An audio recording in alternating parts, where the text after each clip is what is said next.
The Way It Is on 95.8 Capital FM. In the next 30 minutes, Kenny Everett, the comic genius, dies peacefully, aged 50. His brave fight against AIDS touched the heart of the nation. He made people laugh with him. He just made life a better place to be, having Everett on the radio, and that's gone today. You have to be philosophical or you go potty. Oh no, I'm potty anyway, aren't I? Oh, cancel that last sentence. Patrick Johnston and Anthony Baxter. The Way It Is. Kenny Everett, radio and TV legend, has died. He passed away peacefully in his sleep at home, finally losing his long battle against AIDS. He was 50. The way he treated being HIV positive showed true style. He won worldwide admiration for the courageous way he dealt with dying, always joking and refusing to become depressed. He changed the face of radio and TV forever. Inspired by everything from the Beatles to drag queens, Kenny's groundbreaking sketches won him millions of fans. Throughout the day, tributes have been pouring in for one of broadcasting's best-loved entertainers. I remember my first day coming into Capital. There, lots of famous DJs here, lots of famous names. It's rather a daunting experience. And there was Kenny Everett sitting in an office and, got introduced to him. And such a nice person. That's the real thing. Anyone that knows Kenny Everett knows what a nice, actually quite a quiet guy he was. And this sort of mad, crazy exterior was one very much for the TV and one for the radio. He was just a genuinely nice, funny man. It was 2 years ago, just here outside Capital's Euston Tower, that Kenny Everett announced he had the AIDS virus. But even when he was staring certain death in the face, he still managed a funny for the waiting press pack. We love you, Tony! My God, here I am dying, and they're wanting Tony Blackburn. The day that he announced he was ill, or the press discovered he was ill, and he said, "All right, game's up, fellas. I brought him a bunch of flowers in, and I said, I thought you were dead." Fellow 1548 AM Capital Gold DJ Mike Reed says Kenny was determined to carry on laughing till his dying day. What a good sense of humour. Got on the floor, put the flowers on his chest, and lay there and said, "So this is what it feels like to be dead. It's not too bad, really." Kenny may have put up a brave and brash front, but at quieter moments of his illness, he admitted one of the toughest things was having to phone his parents in Australia to tell them he was going to die. DJ David Jensen says, thankfully, Kenny passed away peacefully. It's very sad news, inevitably, really, because we all knew that he had AIDS and things were looking bleak for him.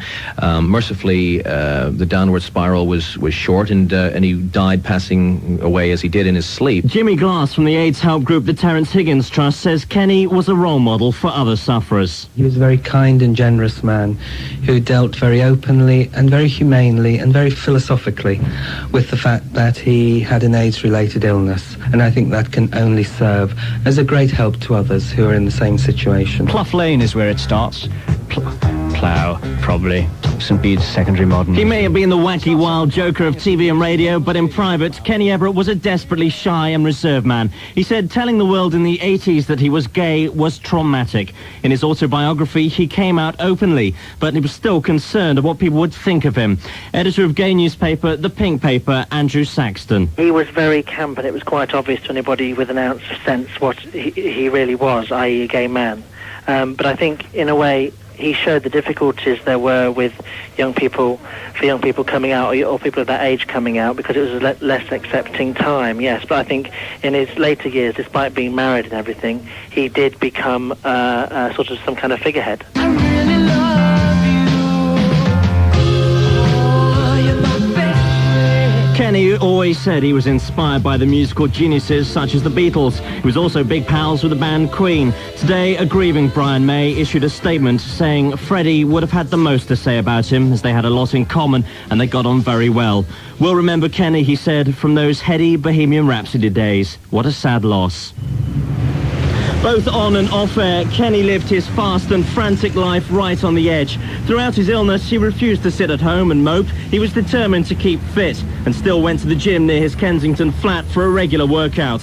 When he announced he had AIDS, he said to reporters, "I feel fine. I'll race you around the block any day." He didn't look ill. He didn't act ill. He didn't look ill. He didn't behave as though he was ill. He didn't sound ill. So naturally, you think he can't be ill. We're all used to illnesses displaying themselves visually. We're all used to seeing, spots, bumps, lumps, hair falling out, whatever it is. But with this, you almost don't see it, which is quite bizarre. So you think, no, he can't be that ill. But in the end, Kenny knew he was bound to lose the battle. One of his closest pals, who followed him all the way from the schoolyard to the radio studio, Micah Hearn, said his own personal memories of the man who made millions laugh will stay with him forever. His absolute bravery and his unfailing sense of good humour. And he suffered. He was suffering these last weeks. And it never interfered with his, seeing the funny side of things or the humorous side of things.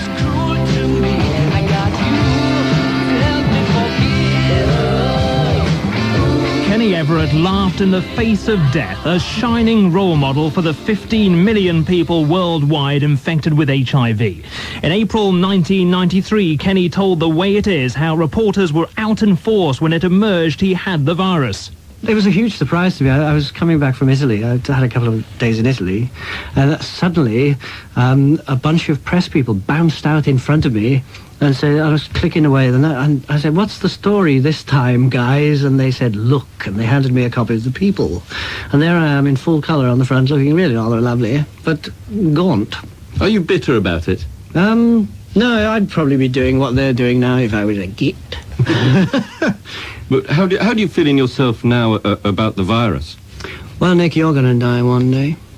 I'll probably go before you, and I'll prepare your space. You have to be philosophical, or you go potty. Oh, no, I'm potty anyway, aren't I? Oh, cancel that last sentence. Now, you've been working out in the gym and... Yes, look at this. Sound of fainting interviewer. It's rather lovely, isn't it? But has your physical strength and, is that part of your philosophy in Will keeping... Will it bring me through this gaunt crisis? Yes. No, it just makes me look fabulous. What plans do you have? To live faster. I mean, I've just about learned how to cope with this planet, so I want to have fun now. Great. Thank you very much indeed for talking to us. Because it's all I can do to stand. I've got to go now and be gaunt at home. Goodbye, folks. The Way It Is on 95.8 Capital FM. Joining us now, Chris Tarrant. Chris, what will your lasting memories of Kenny be? He was just the best. He was just the nicest little chap you ever met. He was just so silly.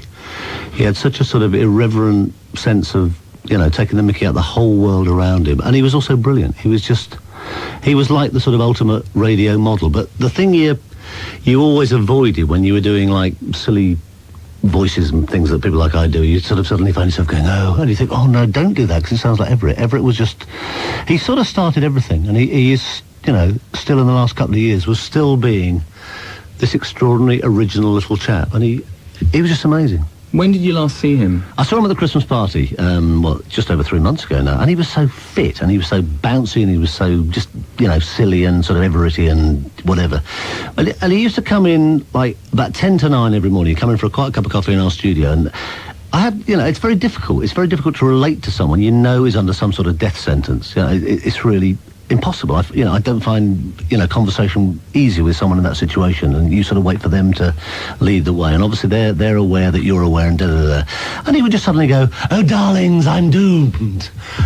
And it levelled it, and we all laughed, and you just sort of thought, yes, you are, but actually it'll be 99, 98, whatever. And, I mean, I came in this building again today about 3 o'clock this afternoon, and the whole place is crying. I mean, the switchboard girls, all the girls are crying. Most of the guys are choked. It's just extraordinary. And my phone has not stopped ringing, and there's newspapers and whatever. And it's just, what it is at the bottom line is this huge upsurge of love for this little man. I mean, it's just an incredible little guy. And he just was he probably did more for radio than anyone. He probably elevated the whole status of sort of like grubby little disc jockeys to actually something that maybe you can do it and have a brain, and all that smashy nicey stuff. I mean, Kenny was never smashy or nicey. He was just Everett, darlings, and I'm going to play my jingles. And he was an incredible guy, incredible man.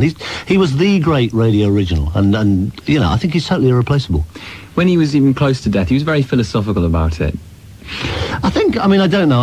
I think that one of the difficult areas was his parents, and he went home to Australia and all that. And apparently, I mean, during that whole period, they never sort of discussed it, which I can't imagine. I can't imagine, going home to my mum and dad, knowing I'm dying, them knowing I'm dying, and just saying, "Do you want a cup of tea, Kenny?" I mean, It must have been impossible, but then his whole life was like that. I mean, I knew him when he was married, and that was a very strange area as well. I mean, I knew him before I'd ever heard of Capital Radio, when I just lived in the Midlands, and he had this sort of huge, rambling old pub that he'd bought. And it was probably the happiest period of Kenny's life. He just used to get off into his studio about 2 o'clock in the morning. We'd go around his house, we'd drink lots of brandy, and he'd sort of fall off into the studio, and he would make this show for somewhere called Capital Radio. I'd never heard of. I'd never heard of the place. I sort of vaguely knew that Aspel did something in London, but I really didn't know what it was. And he would go, and I think he must have done a weekend show then, because he used to go to the end of the road. I'll post the show, and he used to post this show to Capital Radio. And he had, like, obviously a master in Cherrington, you know, his house in the Cotswolds. So if the post lost it or whatever, you know, he had a fallback. But basically, he used to send this show off to somewhere in London called Capital Radio, and like 8, 9 years later, I sort of met Kenny in this station. I mean, I met him years before that, but it's the first time he went, "It's you!" And I went, "God, it's you!" And I thought he used to post it. He said, "Oh, yeah, they've sussed me. I had to come in now." You know, he's an amazing little guy. I would imagine he would be the first one to say the show goes on. I don't think he'd ever say that. He would not say that. He'd say, "I've gone, darlings. It's the end of everything." If you were to try and sum him up in a sentence, what would you say? He was an incredibly kind man. He was an incredibly gentle man.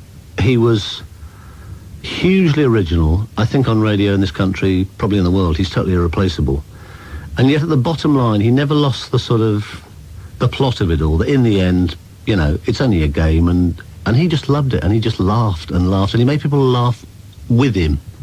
You know, not at him, ever, but just with him. He just made life a better place to be, having Everett on the radio, and that's gone today. The station that rescued you from the BBC brings you Captain Kremen and the Krells, the stereo space serial for people who want to know what's going on out there. Starring the crew of Earthship Trawl 1 as it zooms through space looking for fresh adventures. Also starring the entire universe by arrangement with Lou Gray. Chapter 9, Ray of Hope. Captain Kremen speaks. Hi, kids. Well, with a mixture of lying, deceit, cunning, sniveling, and groveling, I'd actually managed to make Queen Iris... And on this great day, Her Majesty is walking slowly towards the podium to deliver this announcement, wearing a beautiful gown made entirely of lettuce and cucumber with hand-embroidered shrimps. And on this grand occasion, of course, she's wearing the state vegetables. That's the sash of the Grand Order of Beef and Tomato, set off beautifully by the tiara, which I'm told is fashioned entirely out of prawn and celery squares on a background of ham and onion, crowned with a magnificent roast shoulder of pork. She pauses gracefully to dab a little HP behind each ear and mounts the podium.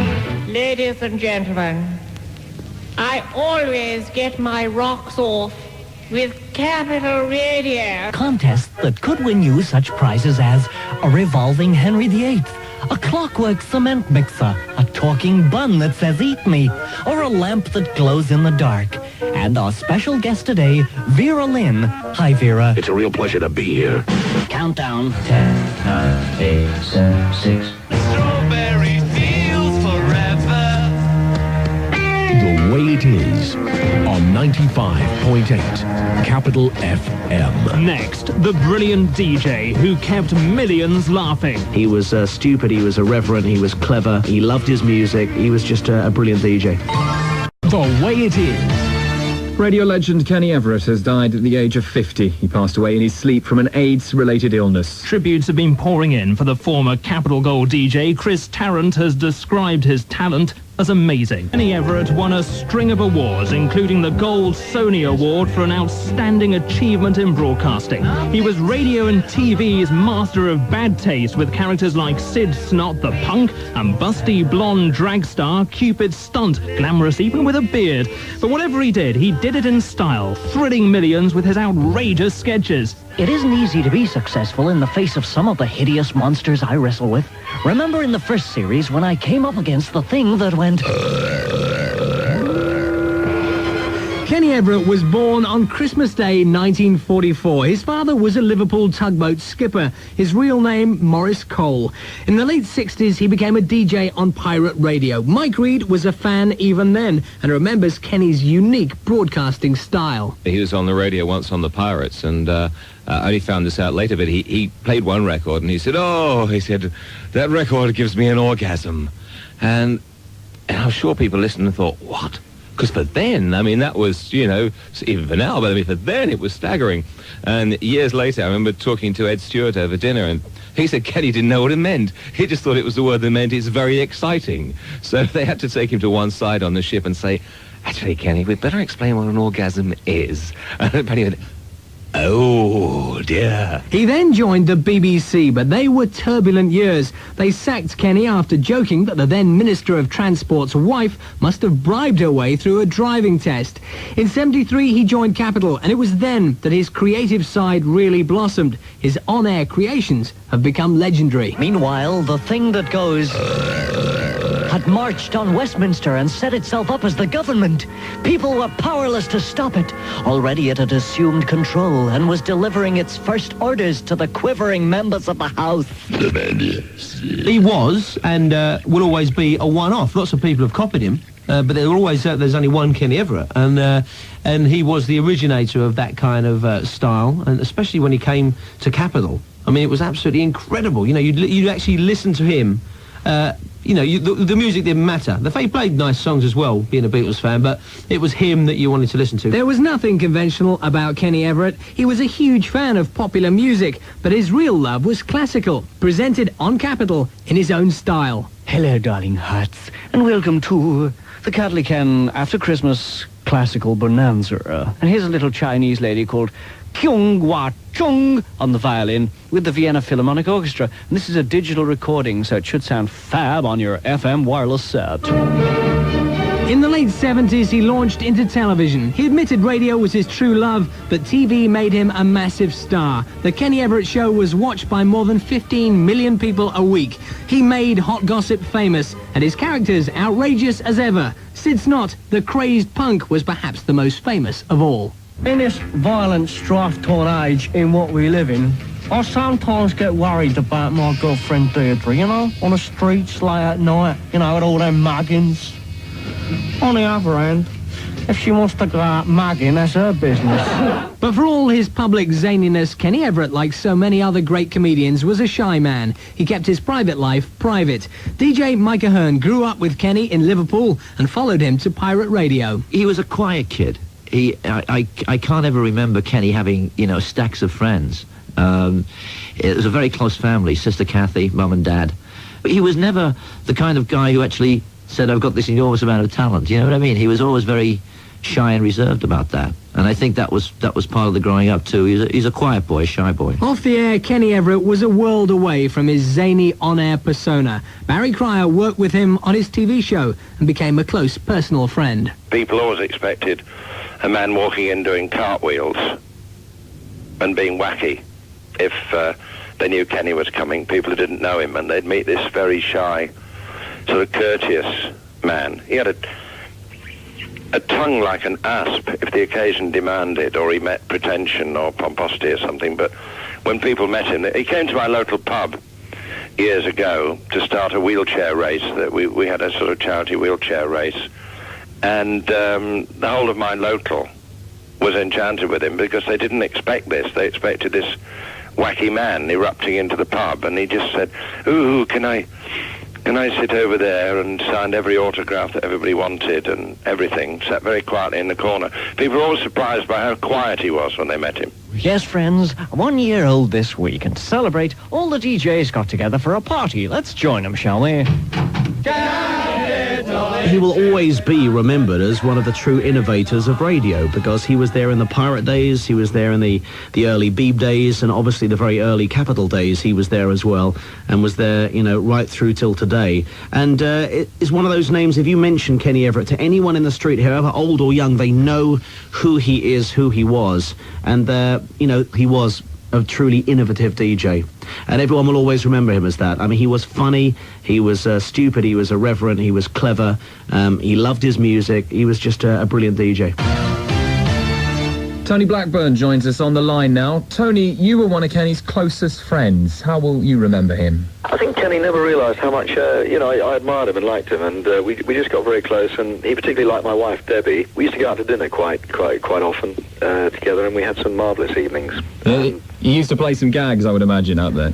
Well, Kenny actually, no, he was a very quiet person, strangely enough. He loved dancing. That was the strange thing. I mean, I hate dancing. He used to be a very good dancer. He loved dancing. He loved going to discos and enjoying himself. But the things I'll remember about him more than anything is more recently, we had some wonderful evenings out together. And I mean, he's passed away today. I've realised for the last 4 or 5 weeks or so how unwell he suddenly got. And he, in a way, I mean, I'm so sad that I'll never see him again. But I'm just glad the pain is over for him now, because he had suffered very, very badly the last 2 or 3 weeks. And it's never nice to see somebody suffering. And although he kept it from us, I realised how unwell he was. And so, it's a sort of relief to know that that pain has gone from him now. And what will it be like coming in tomorrow morning, knowing that he's not here? Well, very, very sad. I mean, obviously, broadcasting from the same studio where he did some wonderful programs for Capital Gold. And when you go in that studio, of course, there's a memory of Kenny there. And, those of us who knew him and were privileged to know a great personality and somebody who really, loved radio very, very deeply and did so much for radio as well, because he was so inventive, quite a genius. Radio will not be the same without him. And there have been a lot of imitators, a lot of Kenny Everett imitators, but there's only one Kenny, and there only ever will be. Tony Blackburn, thank you. Pleasure. Zany, wacky, on air, Kenny Everett was always a hairbreadth away from going too far. But away from the cameras and the microphones, he was a shy and gentle friend who loved nothing more than listening to his favourite classical composer, Puccini.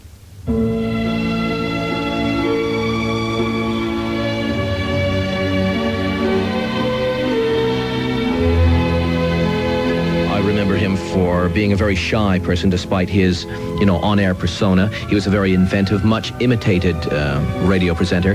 He had a real good sense of humor, and he'll be missed by all of us on a personal level, and the whole radio industry will mourn his passing.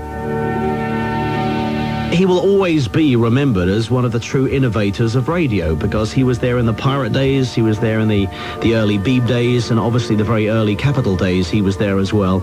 It's one of those names, if you mention Kenny Everett to anyone in the street, however old or young, they know who he is, who he was, and his track record speaks for itself. He was an incredibly kind man. He was an incredibly gentle man. He was hugely original. I think on radio in this country, probably in the world, he's totally irreplaceable. And yet at the bottom line, he never lost the plot of it all, that in the end, it's only a game, and he just loved it, and he just laughed and laughed, and he made people laugh with him. Not at him ever, but just with him. He just made life a better place to be, having Everett on the radio, and that's gone today.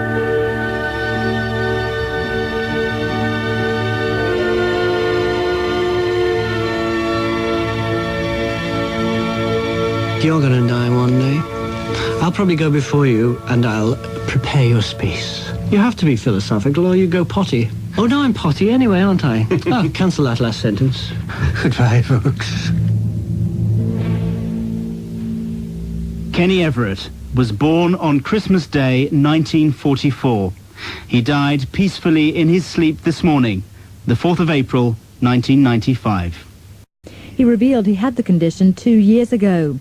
Nick Wheeler, his boss at his last station, Capital Gold, said staff there are shocked and saddened at the news. It was something which became inevitable after he revealed that he had this terrible virus, and nonetheless it doesn't seem to help. He was such a great warm character, he was very funny, he was much loved, and for him to go like this is just extremely sad. The world's most fabulous man. Kenny Everett was the first famous person I worked with. 1FM's Nicky Campbell also worked at Capital and met Kenny for the first time on air. It was the most terrifying moment when he said, "Who are you, and tell me about your show." And I kind of hacked it. I can't remember what I said, but he didn't murder me. He said, Don't be too good, or I'll have you garroted. The Kenny Everett television show, first on ITV, then the BBC, was as unpredictable and wacky as his radio shows. Always controversial, he caused a storm in the early 80s when he appeared on the platform at a Conservative Party rally. Let's bomb Russia!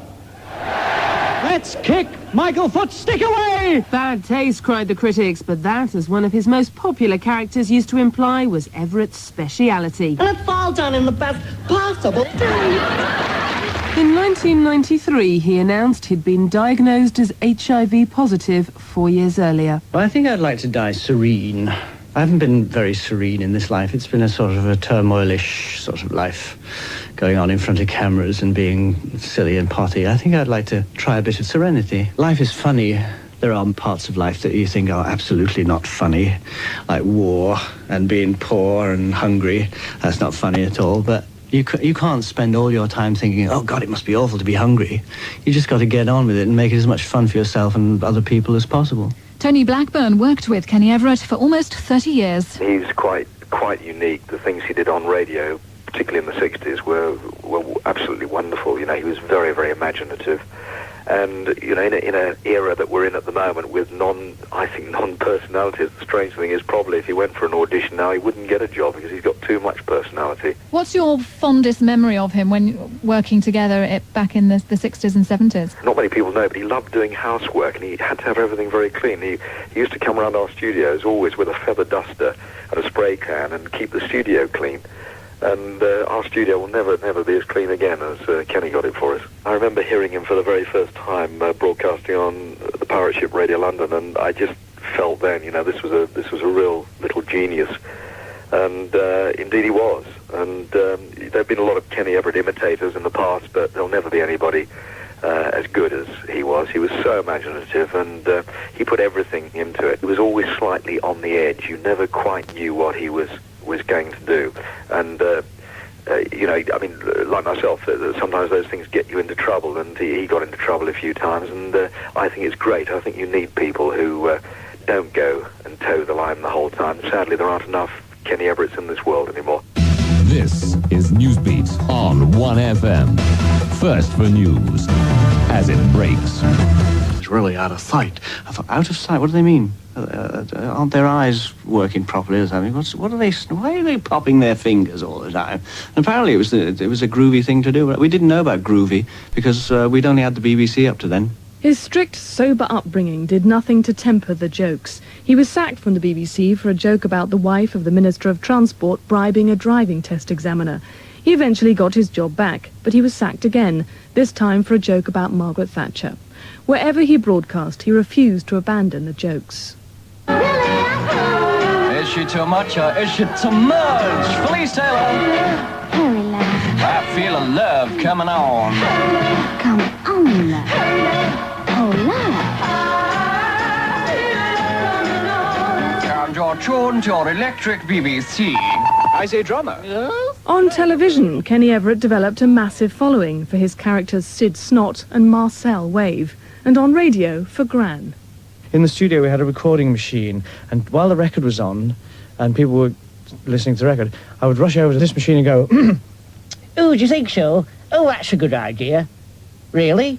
Well, I'll be blowed. and things like that, leave spaces for me to talk. And then I'd pull the cassette out, back to the microphone, push it in, press the button when the record finished, and I go, well, Gran, what do you think? Oh, I don't know, what do you think? And we'd have this conversation going, which I'd just recorded while the record was on. It was all fresh stuff, you know. The fresh stuff he came up with at the Young Conservatives rally in 1983 was all done in the best possible taste, or so he thought. It caused a storm.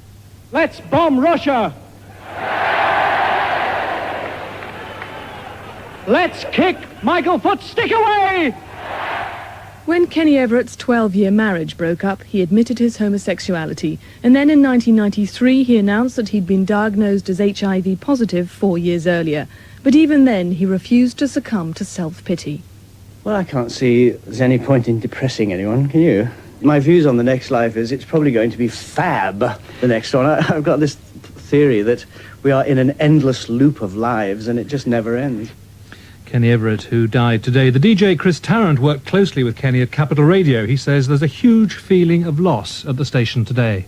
The whole building is crying, and that doesn't happen very often. I mean, this building is gutted, and everybody, of course, knew, you know, that Kenny was not going to be around in 1999, and Kenny knew he wasn't going to be around in 1999. But I've just never seen such a sort of open display of grief by everybody. He was just loved by, you know, like the guys in the post room and the girls on the switchboard. He's just such a silly, lovable little chap. And he was at our Christmas party, 3-4 months ago, and he was just so fit and so well and so brave and so optimistic and so sort of, you know, Kenny Everett, downright bloody silly. And suddenly he's just not around. It's sort of impossible for everybody to take, really. Well, joining us now is another of Kenny Everett's old mates, Ed Stewart, who's just come off the air on Radio 2. Ed, you two were actually on the pirate radio stations together back in the 60s, weren't you? Yes, 1965. He joined a couple of months before I did, but it's amazing thought that he was one of the youngest they had out there, but he was one of the most... had such innovation to him. He was such an original. And it was an irreverence, too, which later got him into trouble, which everybody loved, listeners as well as his professional colleagues. But it's interesting to know that in 1964, before he ever joined the pirate radio ships, he actually sent a tape to a producer here at the BBC. I don't know whether that producer then was a Home Service-like programme or the Third, but his name was Wilfred Diath.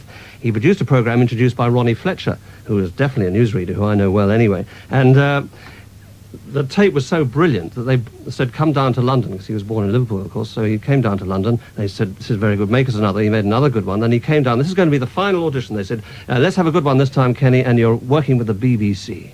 And of course, well, he drank too much Dutch courage, did a dreadful tape, and so we had to wait to his invention of the word beeb. The beeb was his word. When we were all taken on by the Radio 1 and 2, when it started, that he actually concocted that term.